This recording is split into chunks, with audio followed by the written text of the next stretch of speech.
Bueno, arratsaldeon guztioi, eskerrik asko, ekitaldi honetara etortzeagatik. Gaur, emakumeen jabekuntzarako eta berdintasunerako eskolako egitarauaren barruan, emakumeak munduko bake prozesuetan, pentsamenduak eta praktikak izeneko hitzaldia dugu. Las mujeres en los procesos de paz, pensamientos y prácticas es el título de la conferencia que la Escuela para la Igualdad y el Empoderamiento de las Mujeres ha programado para hoy y para la que tenemos el placer de contar con la presencia de Carmen Magallón Portolés, a la que presentaré en breve. Desde el principio de los tiempos, las mujeres hemos estado implicadas de una u otra manera en las cuestiones que atañen al amplio campo que abarca el concepto de paz.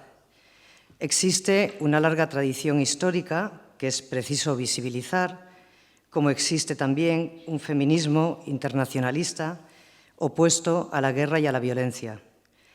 Ahora bien, el reconocimiento por parte de la comunidad internacional del papel que debemos jugar las mujeres en los procesos de paz es, sobre todo si hablamos en términos históricos, un acontecimiento relativamente reciente.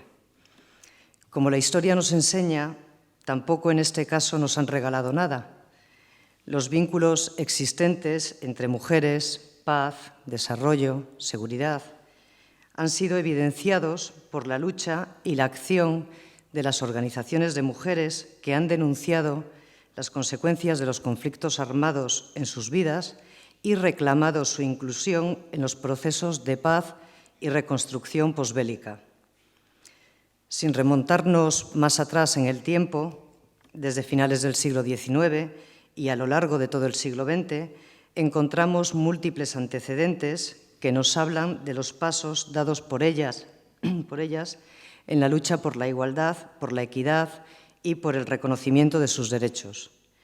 Así, de su mano, de la mano de estos movimientos, tales reivindicaciones se fueron concretando en las sucesivas conferencias internacionales que se iniciaron en México en 1975 y que facilitaron que 20 años después en Beijing se abriera una línea de trabajo específica sobre mujeres y conflictos armados y se exigiera instrumentos de carácter normativo y de ámbito internacional para combatir la violencia contra las mujeres. Ha habido muchos avances, pero si tuviéramos quizá que destacar alguno de estos instrumentos por el impacto y por la relevancia que tienen, podríamos hablar de la Resolución 1325, que fue aprobada en el año 2000 por el Consejo de Seguridad de Naciones Unidas. En esta resolución se proponen acciones para garantizar la protección de las mujeres en los conflictos bélicos y posbélicos y se insta al propio Consejo, a las Naciones Unidas y a los Estados miembros a aumentar la participación de las mujeres en los procesos de paz y reconstrucción posbélica. Desde entonces, desgraciadamente antes también y hasta nuestros días, hemos asistido a numerosos conflictos armados y de otro tipo y visibilizado múltiples situaciones en las que la violencia contra las mujeres ha sido y es una práctica habitual. También en nuestros contextos locales, no tenemos a veces que irnos demasiado lejos, también tenemos conflictos y procesos abiertos de paz, procesos que están pendientes de resolución, que requieren de la participación activa de las mujeres. Tenemos entonces delante un panorama de enormes desafíos, pero también contamos con experiencias positivas de las mujeres como constructoras de paz y estas son prácticas que queremos resaltar porque nos hablan de la fuerza de las mujeres y del compromiso de sus luchas con la construcción de sociedades más justas, más seguras y también más felices. De todo ello y de muchas más cosas, por supuesto, más interesantes que las que acabo de introducir aquí, nos va a hablar Carmen Magallón Portolés, a quien paso ahora a presentar. Bueno, Carmen Magallón Portolés es aragonesa, de Alcañiz, Teruel, y es doctora en Ciencias Físicas por el programa de Historia de la Ciencia, Filosofía de la Ciencia de la Universidad de Zaragoza. Desde el año 2003 es directora de la Fundación Seminario de Investigación para la Paz de Zaragoza.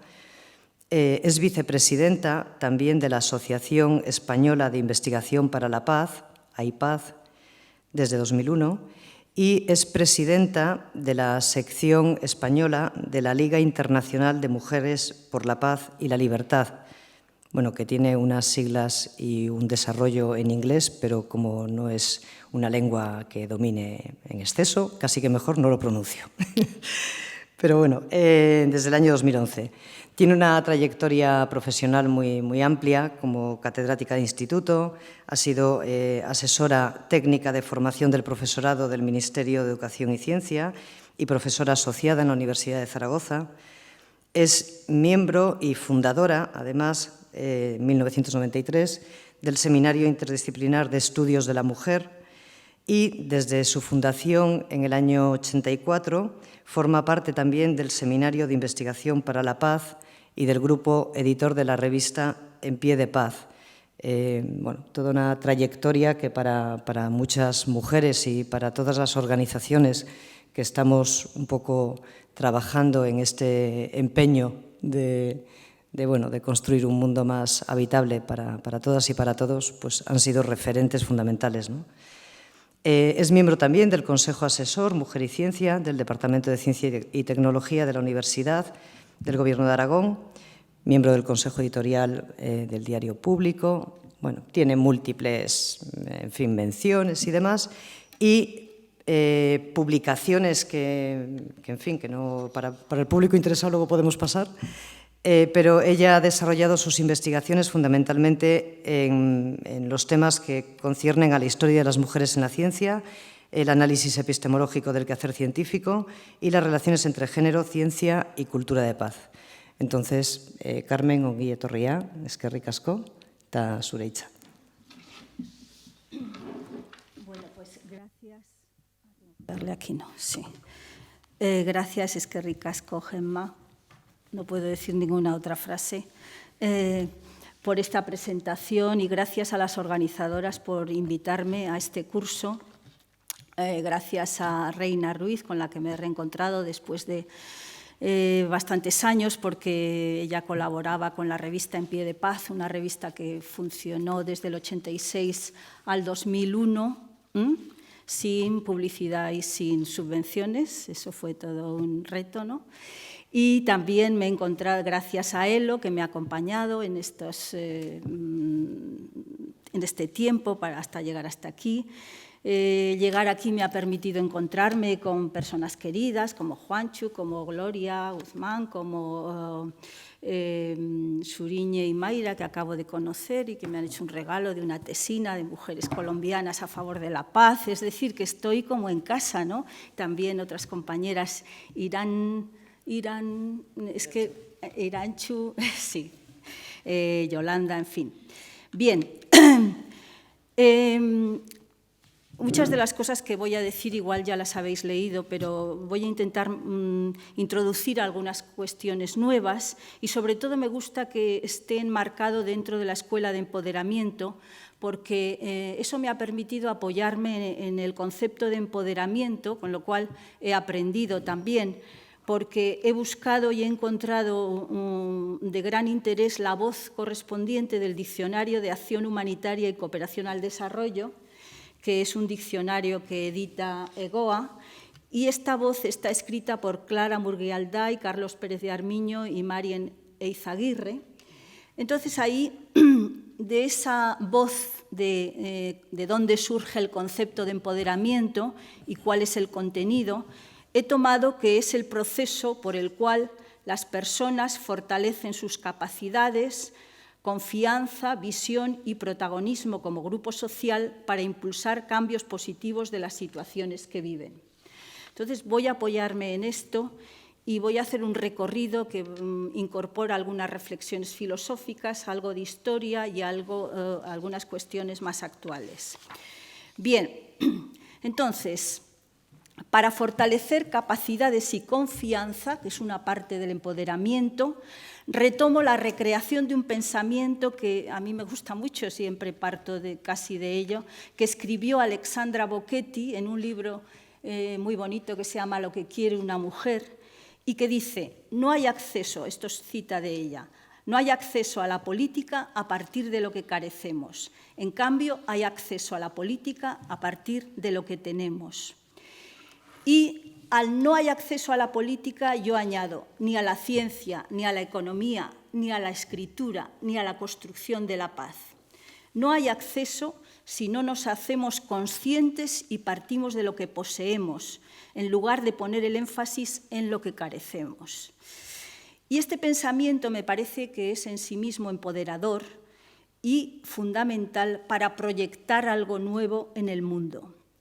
Empodera porque conduce a superar la mirada victimista que se cierne sobre las mujeres en muchos terrenos y en particular en el ámbito internacional, donde se nos intenta reducir a grupo vulnerable.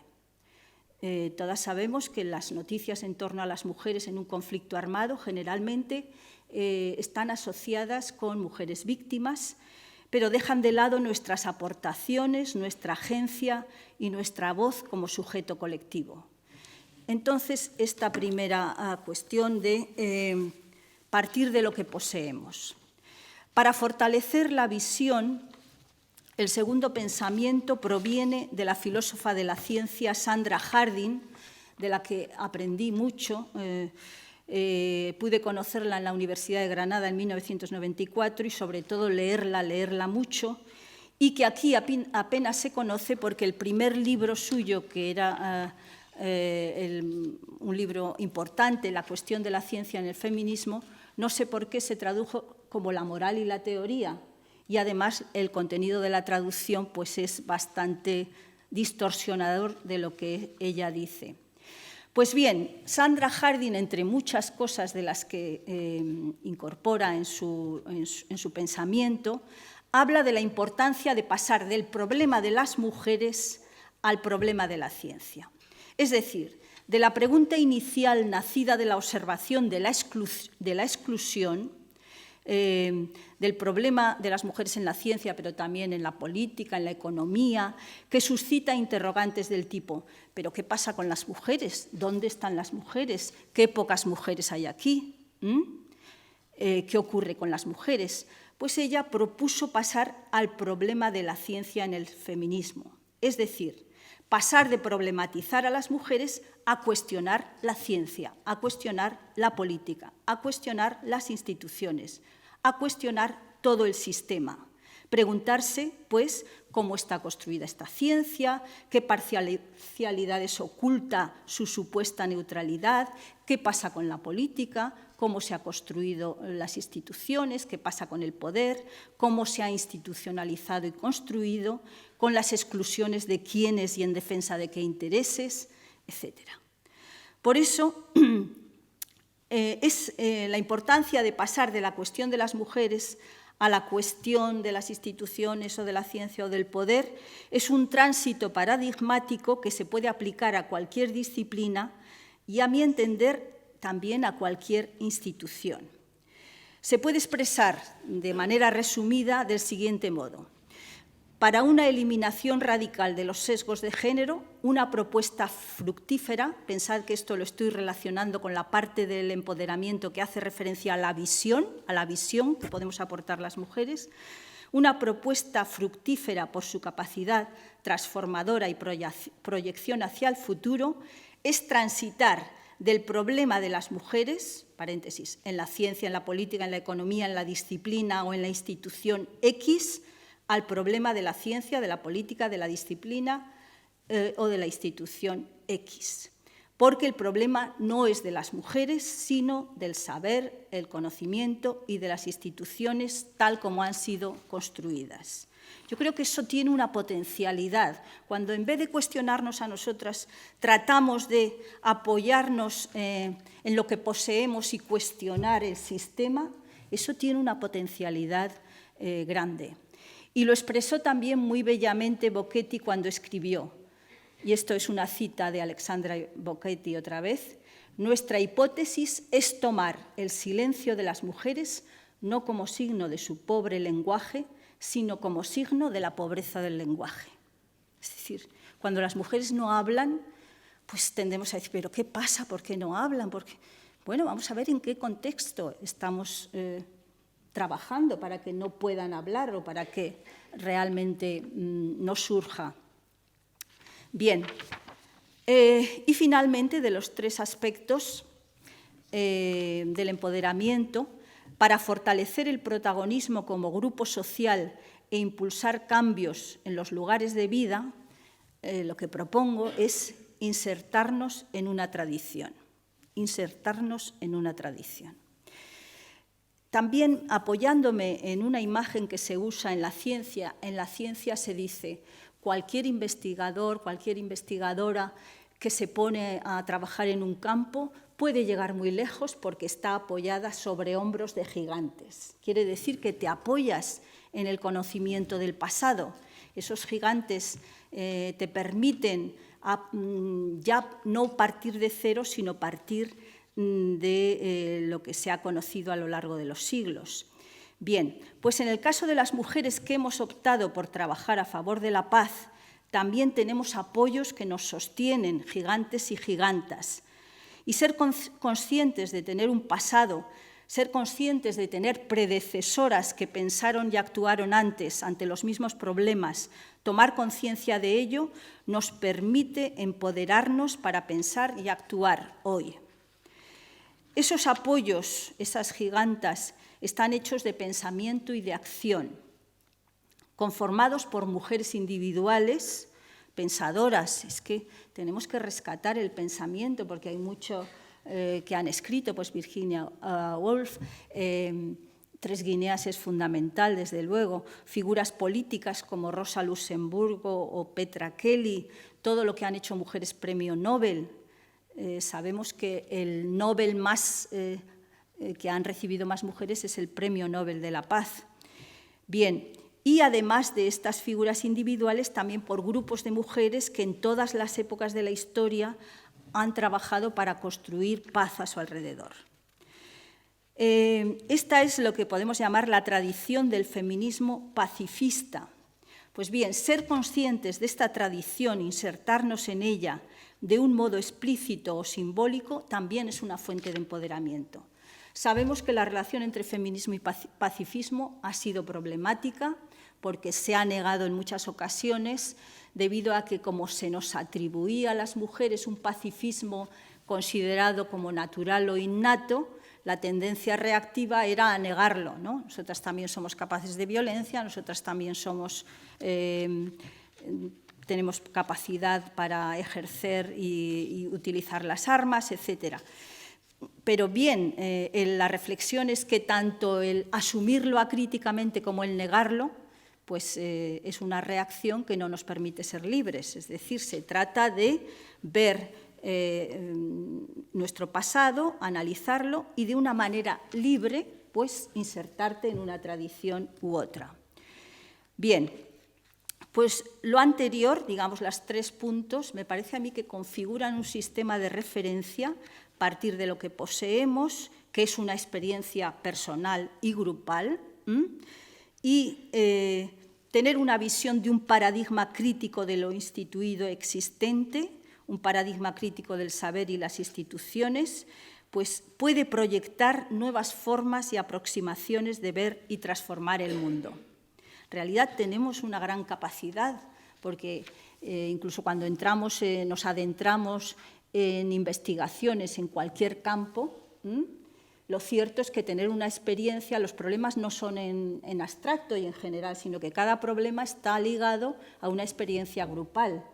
Y lo que nos ha enseñado la historia es que cuando las mujeres entran en una disciplina, sea la química, sea la física, sea el trabajo histórico, literario, etcétera, empiezan a hacer preguntas que son novedosas, que tienen relación con otro tipo de experiencia vital y, por tanto, amplían la ciencia. No es un problemita de hacer algo de mujeres ahí al margen, sino de ampliar las preguntas que se hacen al mundo.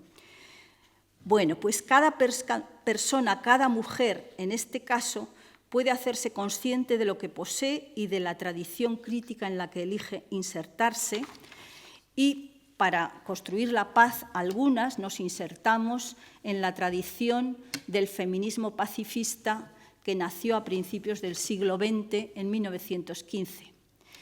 Y quizá esta historia pues ya la conocéis.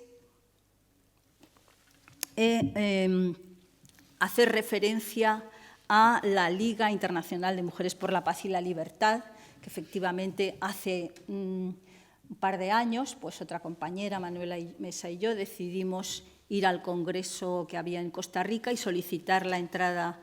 Nos reunimos un grupo de 20 mujeres de distintos lugares del Estado español y solicitamos la entrada porque nos parece que la inserción internacional de quienes trabajamos por la paz pues es muy necesaria en este mundo global, porque lo global, el feminismo, hemos dicho, lo personal es político. Pues ahora hay que decir también, lo personal es global y lo global se hace personal, porque fijaos cómo nos afectan todas las situaciones de desregulación financiera en la que estamos inmersos, ¿no? Bien, aparte hay investigaciones de historiadoras que también cuentan cómo algunas mujeres, desde el poder que les daba el origen de su nacimiento, un origen privilegiado, hacen referencia a las reinas o ligadas a la nobleza, pues hay también trabajos que sacan a la luz el ejercicio de estas mujeres con poder, el ejercicio, sus prácticas de mediadoras y también para frenar las guerras. Y cuenta Carmina García Herrero, que es una medievalista de la Universidad de Zaragoza, dice que, por ejemplo, este caso que lo tengo escrito en algún sitio, pero en 1429, cuando los ejércitos de Aragón y Castilla se disponían a luchar, pues la reina de Aragón, que a la sazón era María de Castilla, o sea que se iban a matar entre sus familiares, se fue al trote al lugar donde iba a ser la batalla, plantó una tienda y se interpuso entre los dos contendientes y empezó una labor de mediación, o sea, era una tarea arriesgada. Bueno, y este caso, según García Herrero, no es un caso aislado, ni tampoco explica toda la variedad de prácticas que tuvieron las mujeres con poder en muchos momentos de la historia. Y añade, no solo fueron las reinas, también las mujeres del común ejercieron de pacificadoras, corriendo altos riesgos por ello. Fijaos, han tenido que ser historiadoras las que rescaten este tipo de episodios, y hay muchos más que a veces a través del estudio de legajos, de litigios entre particulares, pues se va descubriendo esa labor de mediación. Dando un salto, porque no se puede repasar toda la historia, en el ámbito internacional las mujeres se organizaron ya desde el finales del XIX. A veces nos parece que estamos nosotras empezando, pero sobre todo hay tres organizaciones internacionales: el Consejo Internacional de Mujeres, que nació en 1888, la Alianza por el Sufragio en 1904 y la Liga Internacional de Mujeres por la Paz y la Libertad en 1915, que son como abuela, madre e hija, porque salieron una detrás de otra, y sumando, para que nos impresionemos un poco, todas las que pertenecían a grupos locales, el Consejo, que es la primera, en 1907 reunía entre 4 y 5 millones de miembros y en 1925 36 millones. Es decir, que estaban organizadas, era coordinación de grupos locales, pero tenían sus encuentros internacionales. La Alianza por el Voto, pues muchísimas mujeres. En 1914 había 12 millones de mujeres coordinadas para luchar por el voto. Hay que decir que España siempre ha estado un poco atrasada en ese sentido. Entró en la Alianza por el Voto en 1920 y mientras que otros países que miramos así con displicencia, pues no tendríamos, Egipto y Palestina entraron también por esa época, en 1923. En cuanto a la Liga Internacional de Mujeres por la Paz y la Libertad, que es un referente básico, pues hasta hace 2 años no había habido ninguna sección en este país, aunque en los años 20 hubo relación y había una Liga Femenina Española por la Paz en el 29, pero hemos estado muy aislados de todas las corrientes internacionales. Entonces, es una cosa importante el salir y conectarse. Este movimiento internacional pues, se pudo formar y se formó a base de encuentros, congresos, comités internacionales, viajes, y efectivamente pues, eran mujeres que tenían capacidad para viajar y que sabían idiomas. O sea, eso es fundamental, manejar los idiomas, y es una de las cosas que también tenemos que apuntarnos las mujeres para salir al mundo y empoderarnos interviniendo pues, en estos foros internacionales. Bien, por hablar de la Liga Internacional de Mujeres por la Paz y la Libertad, o WILF.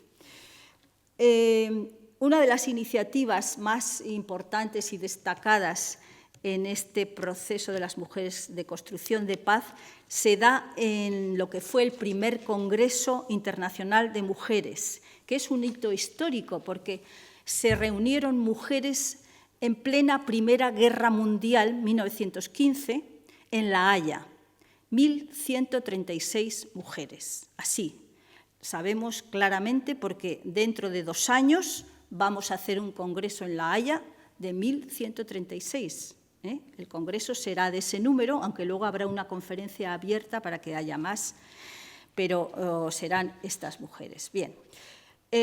Tuvo lugar en La Haya a finales de abril y principios de mayo de 1915, que fue presidido por la norteamericana Jane Addams, que fue Premio Nobel de la Paz en 1931.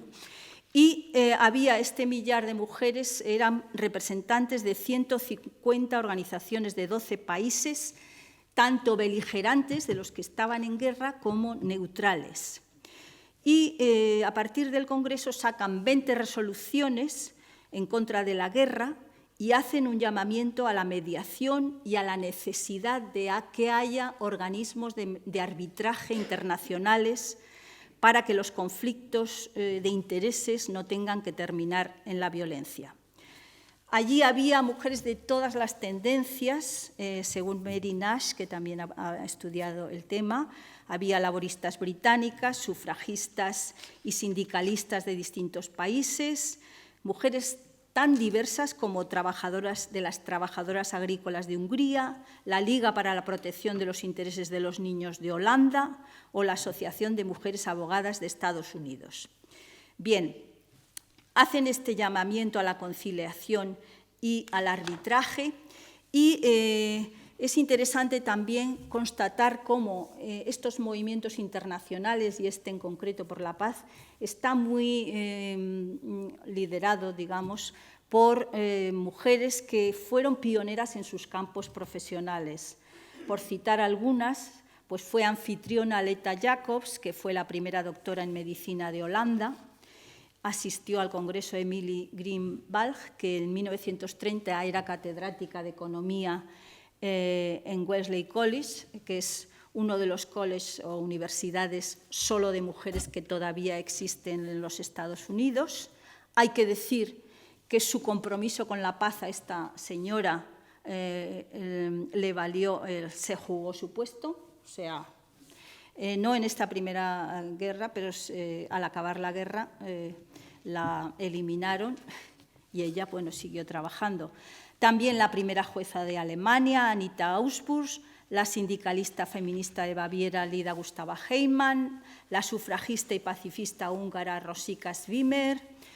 Bien, todas estaban preparadas y estaban decididas a viajar en condiciones difíciles. A mí, la verdad, cuando leo estos textos todavía me emociona por la fuerza del valor de estas mujeres, que mientras sus países les seguían negando el voto, ellas fueron capaces de encontrarse, de atravesar las fronteras físicas y humanas, o sea, de las que dividían a los bandos que se estaban matando. Sobre todo este primer congreso, bueno, es está todavía iniciando la guerra, pero el relato del Congreso de 1919 en Zúrich, cuando se encuentran después de acabada la guerra, es impactante, porque lo cuentan además así: llegaron las alemanas y llegaron las francesas, y claro, sus países estaban destrozados, y sin embargo ellas hicieron una declaración de que las mujeres se mantendrían unidas para que nunca más volviera a suceder. Y esto es importantísimo. Es importante por dos cuestiones. Primero, ellas vienen del sufragismo y esta opción por la paz dividió a las sufragistas. No todas las sufragistas entraron en lo que fue la convocatoria de este Congreso. Algunas decidieron apoyar a sus países, digamos, compromiso con su patria, alentando a los hombres a ir a la guerra, etcétera, y otras no. Otras entraron y se desvincularon de las decisiones de su grupo, de su país, y decidieron trabajar juntas. ¿Por qué es importante? A mí me parece que es importante porque, por una parte, afirma una cosa: no todos los feminismos son pacifistas, eso está claro. Y segundo, la opción de trabajo por la paz es una opción libre para las mujeres. Y eso, que parece que pueda ser una cuestión menor, no lo es tanto cuando sabemos cómo se nos atribuye un pacifismo de tipo esencialista que une nuestra naturaleza a la paz, inmediatamente desvaloriza la naturaleza, la paz, todo. Es decir, lo considera una cosa de segunda. Mientras que una opción libre es una opción humana que además es una opción a la que pueden optar hombres y mujeres. Que opten más las mujeres que los hombres, según nuestros análisis, pues es debido a que hombres y mujeres estamos socializados con una norma diferente, no es una cuestión corporal. No digo que haya resonancias corporales, porque la diferencia entre cultura y biología o naturaleza-cultura no se puede desentrañar, pero efectivamente quienes pensamos que es el peso de la cultura, eso nos permite decir que también los hombres pueden ser socializados para generar este horror a la guerra y a la violencia. De hecho, en los países donde el feminismo ha sido pues una fuerza que ha ido trabajando, pues sabemos cómo ahora no glorifica la violencia o ir a la guerra como glorificaba a principios de siglo. Claro, esto nos lleva a otras perversiones, por ejemplo, a perversiones del tipo de cuando hay intervenciones de los ejércitos occidentales, digamos, la reclamación de las opiniones públicas es: pero muertos cero, nosotros no queremos muertos. Y entonces, ¿qué pasa? ¿Cómo se hace ahora la guerra? Lo sabemos en muchos casos, mandando drones, o sea, aviones tripulados que matan selectivamente. Es un decir, porque si lo tiran en una casa mueren niños y todo lo que haya. Pero la cuestión es que está derivando la guerra hacia otros derroteros que colocan el problema en otro punto, pero lo cierto es que las opiniones públicas occidentales no quieren más muertos, ya no se muere por la patria, eso está totalmente desfasado. Y, en cierto modo, pues eso se ha introducido en la socialización general. Bueno, las propuestas de este Congreso se llevaron a los países neutrales y a los países beligerantes, se llevó también al Papa, por ejemplo, y se dice que influyeron en la filosofía de fondo que dio origen a la Sociedad de Naciones en 1919, que fue la antecesora de Naciones Unidas.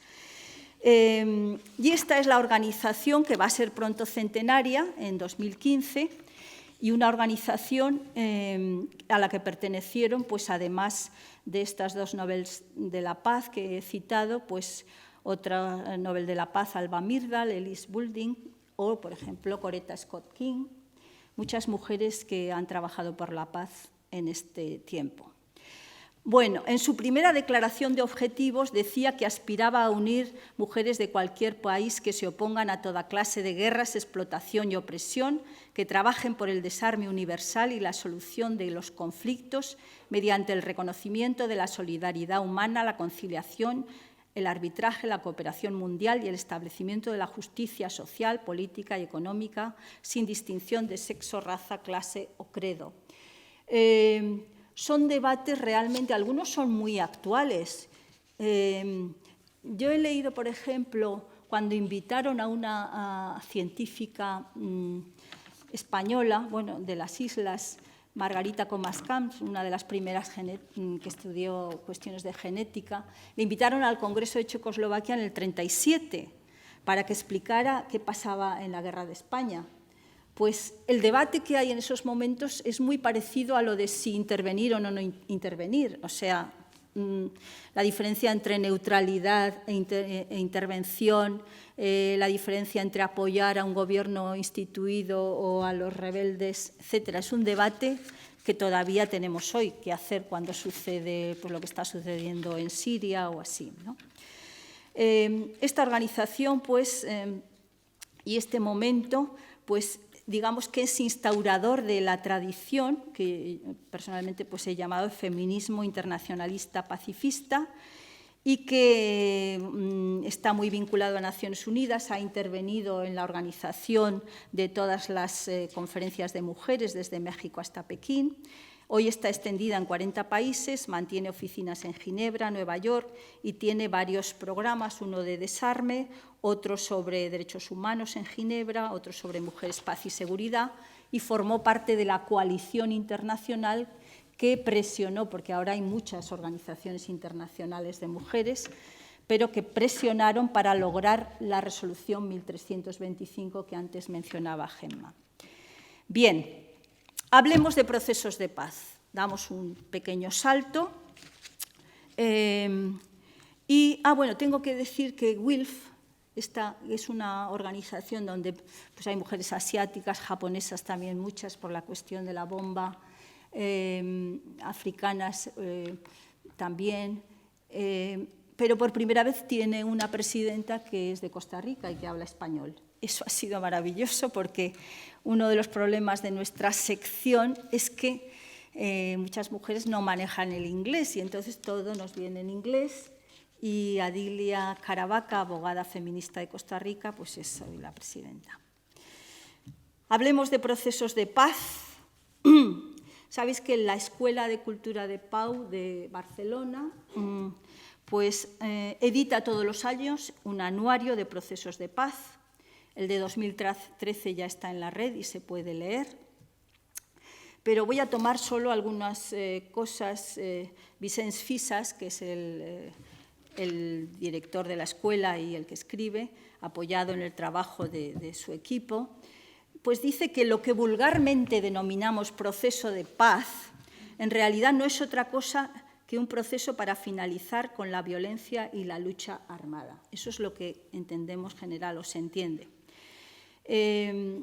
Pero eso no es más que el inicio del verdadero proceso de paz, que está vinculado a una etapa denominada rehabilitación posbélica, siempre difícil, pero que es donde verdaderamente se tomarán las decisiones y se realizarán las políticas que, si tienen éxito, lograrán la superación de las otras violencias estructurales y culturales que luego permitirán hablar con propiedad del logro de la paz. Es decir, el proceso de paz no es un hecho puntual, hemos acabado con la violencia, porque justamente también es bien conocido que la paz no es solo la ausencia de guerra, sino que hace falta que haya desarme, derechos humanos, democracia, desarrollo, etc. Y también Vicens hace referencia a que dentro de los procesos de paz, pues hay pautas en el tiempo que van desde contactos indirectos, informales y formales, contactos directos, informales y formales, se supone que entre los contendientes, ¿no?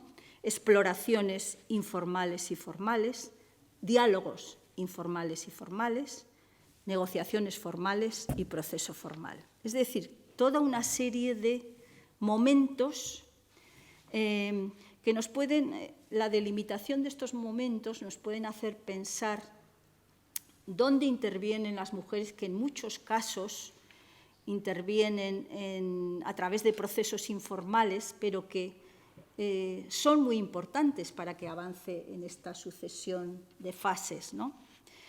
También menciona Vicens que en función de los objetivos finales buscados y de la dinámica seguida en las diferentes fases, los procesos de paz se pueden catalogar, él dice, en 5 categorías. Una, desmovilización y reinserción, reparto del poder político, militar o económico, intercambio, paz por democracia, paz por territorio, paz por desocupación, paz por reconocimiento de derechos. Otro, medidas de confianza, fórmulas de autogobierno, arquitecturas políticas intermedias. Es decir, es un mundo complejo y dentro de esa complejidad, pues tenemos que pensar que hay muchos grupos de mujeres que están interviniendo y grupos de la sociedad civil, porque a veces no se ven en la mesa de negociación, generalmente están los contendientes. Pero, claro, un proceso de paz depende, pensamos que de este proceso va a depender la estructura social que reconstruye la convivencia y, pensándolo así, se ve la importancia de que participe la sociedad civil y, sobre todo, y las mujeres en ese proceso. Si nos referimos al mundo, pues un proceso de paz incluye acuerdos para la reconstrucción económica, para la desmovilización de los combatientes y la reintegración, acuerdos para compartir el poder, legislación sobre derechos humanos, regulación del acceso a la tierra, a la educación, a la salud, estatus de las personas desplazadas, etcétera, etcétera. Y en particular lo que se observa a lo largo de los estudios que ha habido, pues, por ejemplo, en el año 2000, Sanaan Anderlinen hizo un estudio de casos, eso lo tengo publicado, va por ahí, ¿no? Pero las mujeres llevan a esos procesos y a la mesa de negociación asuntos que normalmente los contendientes no llevan, generalmente problemas de la vida cotidiana. Es lo mismo que pasa con la química. O sea, yo a veces lo comparo, pero es verdad, la química era una ciencia industrial, o sea, de grandes industrias, y sin embargo las mujeres siempre han hecho química, desde la cerámica y los esmaltes de las primeras mujeres prehistóricas a las alquimistas, pero después incluso en la ciencia moderna, pues ellas fueron las primeras en investigar cuestiones de cosméticos, cuestiones relacionadas con los alimentos, el análisis de aguas. No era considerado química y, sin embargo, sabemos lo importante. Pues a los procesos de paz las mujeres también llevan otras cuestiones, porque según la socialización las mujeres han estado más a cargo del sostenimiento de la vida en sus comunidades y aún siguen estando, ¿no? Como ellas les preocupa la educación, también les preocupa que en el reparto de tierras se las considere como personas a recibir tierras, cómo avanzar hacia sistemas políticos más inclusivos, y siempre hay una reclamación de estas cuestiones. Y por eso la participación de las mujeres en el proceso, también en el proceso formal, además de ser un derecho, pues es un plus, o sea, es un añadido, es algo que beneficia al proceso. Bien, podríamos poner ejemplos, pues en la estela de estas fundadoras de WILPF, ha habido iniciativas que han trabajado de mujeres para construir la paz y yo las he clasificado pues, en unas categorías que puedo mencionar así rápidamente, porque luego me quiero referir a cuestiones más de ahora. Pues en las últimas décadas se organizaron mujeres, por ejemplo, para oponerse a las guerras o las políticas militaristas y de agresión que llevan a cabo sus gobiernos o sus grupos de pertenencia. Por ejemplo, toda la red de mujeres de negro, las de Israel, las de Belgrado, que critican a su propio gobierno. Eso siempre es muy importante, lo que dice personas, mujeres en este caso, desde dentro del grupo, porque desde fuera ya saben que le vas a acusar, ¿no? No es fácil porque cuando hacen eso las llaman traidoras, claro. para acercar a través, otra categoría, de la relación y la búsqueda de puntos comunes a personas de grupos enfrentados, de los que ellas forman parte. Por ejemplo, diversos grupos en Palestina e Israel. Sobre todo en la zona de Palestina e Israel, pues sabemos que hay muchos ejemplos.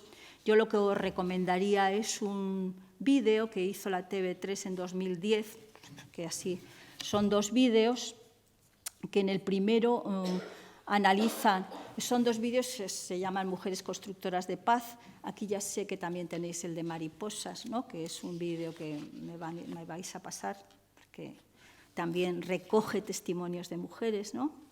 Pues en la primera parte son mujeres de negro, hablan, actuales, mujeres de Madison Watch, que son señoras que van a los controles y entonces están pendientes de cómo tratan los soldados israelíes a los trabajadores de Palestina que cruzan o a las personas.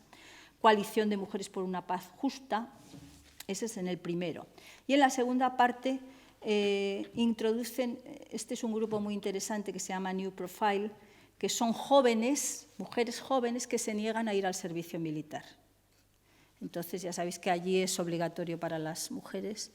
Y eso me recuerda que el artículo que escribió Reina en Pie de Paz, en el debate que había también en este país sobre si las mujeres teníamos que reclamar ir al servicio militar para ser iguales y luego hacernos objetoras. Eso es lo que defendían unas. Y nosotras, incluida Reina, ¿no? Pues que en ese caso que ellos se igualaran a nosotras, ¿no? Que no lo hicieran. ¿Para qué teníamos que reclamar hacer el servicio militar, no? Ese debate, ¿te acuerdas? Bueno, pues estas jóvenes de New Profile pues son muy activas, ¿no? En ese sentido. Y además, pues, bueno, ven a sus compañeros de la edad que tienen que ir al servicio militar y cómo eso les trastorna, etc. Bien, hay otros grupos, ya digo, pues, que han trabajado juntas, por ejemplo, en Chipre, turcochipriotas y grecochipriotas, esa isla tan pequeña, dividida por un muro hasta hace muy poco, y ellas han trabajado para hablar. En muchos casos se reunían fuera de la isla para ver cómo se podía superar esa división entre las comunidades. Pues en Irlanda del Norte, católicas y protestantes, en Somalia, 5 clanes que se formaron en otro, en fin. Hay otros grupos de mujeres como para la búsqueda de soluciones no militares a conflictos estructurales, como la Ruta Pacífica de las Mujeres Colombianas, se volveremos luego. Para rescatar a los hombres, maridos o hijos de una guerra, las madres chechenas, yo llegué a conocer que incluso llegaron a fletar un autobús para ir a buscar a sus hijos a Chechenia, ¿no? Que no querían que participaran en esa guerra. La importancia que tuvieron las madres, por ejemplo, las madres de soldados, esa Sihan, una madre que su hijo murió en Irak, todo el movimiento desde dentro, como decíamos antes, para deslegitimar esa guerra, ¿no? Bien, también contra la impunidad, pues todas las madres, las abuelas y madres de Plaza de Mayo, viudas de Guatemala, comadres de El Salvador, y en este grupo contra la impunidad quisiera mencionar a las madres de Soacha, de México, que tuvieron 3 hijos desaparecidos y que trabajaron hasta lograr dar con quienes los habían asesinado y la persistencia, ¿sabes? Una zona de México muy problemática, y que recibieron un premio de derechos humanos en Barcelona recientemente, el que concede el Instituto Català Internacional per la Pau. Bien, también hay otros grupos de mujeres que hacen de lobby, o sea, a mí me parece que es importante visualizar que cada una estamos en un lugar, pero que podemos estar aliadas siendo pues, unas profesoras, otras trabajando en asociaciones de vecinos, otras en otro lugar, otras líderes políticas, parlamentarias. Y en ese sentido también hay muchas mujeres que están haciendo de lobby a favor de mujeres que están en otra situación más difícil, ¿no? Y ahí está ONU Mujeres o el grupo de Mujeres, Paz y Seguridad, que trabaja presionando al Consejo de Seguridad, etcétera. Bien, no sé si me va a dar tiempo, yo quería mencionar lo que han hecho las mujeres de Liberia en la última década, que es importante, y lo que está pasando mañana va a pasar, y casi voy a empezar por esto porque es lo que más me emociona, que es que mañana, pasado y al otro va a haber una cumbre de mujeres en Bogotá, una cumbre para introducir puntos en el proceso de paz que sabéis que está en circulación, vamos, desde hace un año, porque fue en octubre del año pasado, entre las FARC y el gobierno colombiano. Entonces, fijaos la de trabajo que llevan las mujeres colombianas, y aquí Mayra me ha regalado esta tesina suya sobre acciones colectivas de las mujeres por la paz en Colombia.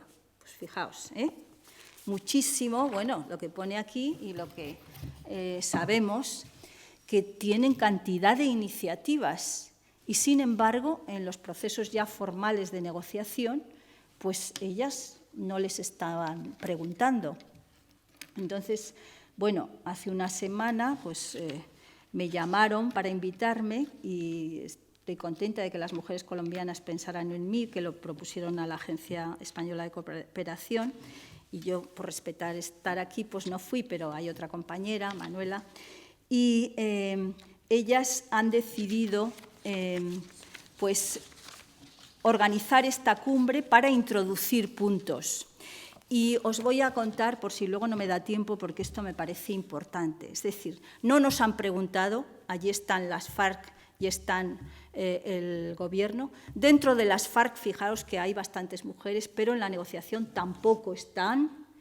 Y fue bastante insultante, a mí me lo pareció, pero a ella supongo que también, que cuando empezaron las negociaciones salió a la prensa una rubia que se había apuntado a la guerrilla colombiana hace 4 o 5 años porque les fascina esto, ¿sabes? Y la sacaban como portavoz, cuando realmente hay muchas mujeres colombianas del día a día, etcétera, que están haciendo, y también en la guerrilla, o sea que fue una cuestión mediática, pero un poco insultante, ¿no? Bien, pues se van a reunir 400 mujeres de toda Colombia para discutir propuestas de paz, y a la cita acudirán representantes de muchas organizaciones. Puedo decir, a ver, es que lo que voy a comentar es lo que me enviaron como para ser panelista dentro de esa cumbre, y entonces es lo que han escrito ellas. Lo que dicen es lo siguiente. A propósito del desarrollo de la mesa de conversaciones en torno al Acuerdo General para terminar el conflicto y construir la paz estable y sostenible, esta es una oportunidad única para abordar las causas estructurales de desigualdad y discriminación explicativas de la emergencia violenta de los conflictos y, en consecuencia, una oportunidad para posicionar la agenda de las mujeres en el marco del proceso, que es importante por el impacto que el conflicto armado ha traído para el ejercicio de los derechos humanos y, además, porque sin las mujeres se compromete tanto la legitimidad del proceso mismo como la sostenibilidad de los acuerdos. Bien, las mujeres que convocan son las siguientes. La Casa de la Mujer, la Ruta Pacífica, la Red Nacional de Mujeres, Mujeres por la Paz, Colectivo de Pensamiento y Acción Mujeres, Paz y Seguridad, Grupo de Seguimiento de la Resolución 1325, Colectivo de Mujeres Excombatientes y luego varios que son siglas que no las he identificado aún. Y están apoyados por ONU Mujeres. ONU Mujeres les ha dado el respaldo y luego la cooperación de distintos países les da apoyo financiero, y la cooperación española, como no tenía dinero, pues le pidieron que mandara una mujer que hubiera estudiado estos temas, y ahí estábamos nosotras. Bien, entonces, ¿cuál es su planteamiento? Principios de la cumbre es el siguiente. Lo que pretenden, porque además lo que dicen ellas, las mujeres hemos estado participando en este año que duran las negociaciones en todos los foros nacionales, los que ha habido sobre desarrollo rural y participación política, sobre los derechos de las víctimas, y citan todos los foros donde han intervenido y ahora pretenden que sus puntos, sobre todo, incidan en materia de lo que llaman refrendación, refrendar, implementación y verificación. Otro de los puntos que se plantean es garantizar la diversidad y el pluralismo de los sectores y organizaciones de mujeres. Es decir, no es una cumbre sectaria, sino que tratan de incluir a todos. Paréntesis, han tenido la tira de conflictos. O sea, no creéis que es una cosa sencilla, porque el hecho de que avisen una semana antes es que ha habido muchas dificultades, según me han explicado. Se garantizará la representación de mujeres de distintas regiones y territorios del país y se aprovechará las experiencias de construcción de paz previamente existentes. También se promoverá una estrategia de incidencia con énfasis en comunicación y no solo hacia la sociedad, sino también hacia las partes que están en conversaciones. Bien, me gustaría... Yo os puedo pasar el documento. En esas 400 mujeres, pues lo que van a hacer es recoger experiencias y han invitado a representantes de organizaciones feministas, de derechos humanos, organizaciones campesinas, de organizaciones de víctimas, organizaciones indígenas, afrodescendientes, estudiantiles, juveniles, ambientalistas, comunidades gays, lesbianas, iniciativas nacionales, iglesias, gremios, organizaciones del sector empresarial, sectores educativos, partidos políticos, universidades y centros de investigación. Fijaros, todo lo que deja fuera el proceso de paz es todo esto. Entonces, el problema es cómo hacer que los que están negociando se den cuenta de que no solo es un derecho de la sociedad civil, sino que es un enriquecimiento que se incluya en las propuestas, ¿no? La cooperación internacional apoya, ya lo he dicho, Naciones Unidas, y lo que es muy interesante también es cómo los criterios que han puesto para identificar las experiencias y seleccionar a panelistas, porque lo han dividido en experiencias locales, nacionales e internacionales. Entonces, esto puede dar pistas también para otros lugares. Por ejemplo, aquí en el País Vasco podíais organizar una cumbre de mujeres recogiendo experiencias locales de todo el territorio y, si queréis, internacionales o del Estado, lo que sea. Y entonces, en experiencias territoriales, dicen, para buscar que intervengan, ¿no? Identificar experiencias que desde sus iniciativas de resistencia, neutralidad activa en relación con el conflicto armado y su práctica cotidiana presenten sus contribuciones a la construcción de paz. Y entonces se identifican todas estas categorías. Experiencias de resistencia, experiencia de reconstrucción de sus comunidades. Sabemos que algunas han vivido la violencia. Experiencias de mujeres en las recuperaciones de tierra. Experiencias sobre acuerdos humanitarios. Sabemos cómo en zonas ha habido mujeres pues, que han negociado con los actores para... Experiencias de acuerdo para el respeto de sus comunidades por parte de actores armados. Experiencia de acompañamiento a víctimas del conflicto armado realizado por mujeres. Experiencias empresariales o agropecuarias que han tenido impacto respecto al conflicto armado. Experiencias acerca de la protección de las mujeres víctimas o en riesgo de violencia sexual. Experiencia de mujeres que han prevenido o recuperado niños y niñas del reclutamiento forzado y otras formas de vinculación al conflicto. Experiencias de mujeres que han desertado de la guerra como una opción política. Experiencias en educación para la prevención del conflicto y la construcción de paz. Experiencias de oposición a la guerra y al militarismo. O sea, todo esto se van a recoger en esta cumbre. Desde la perspectiva nacional colombiana, pues van a recogerse aprendizajes y experiencias, reflexión teórico-política en relación a cómo van a quedar las mujeres excombatientes en el nuevo pacto social. Otra, cómo posicionarse como mujeres sujetos políticos en los procesos de refrendar, implementar y verificar. Otro, qué hacer y cómo lograr que la sociedad reconozca el papel de actoría de las mujeres. ¿Cuáles son los caminos estratégicos para lograr estar allí con propuestas concretas, útiles y visibles? Y en ese sentido, dicen, pueden ser panelistas, experiencias de mujeres excombatientes que participaron en procesos de negociación o excombatientes que no participaron en negociaciones. Luego, investigadoras nacionales expertas que analizaron estos procesos. Experiencias de mujeres de partidos políticos que se han pensado la paz y han apoyado o acompañado procesos de negociación.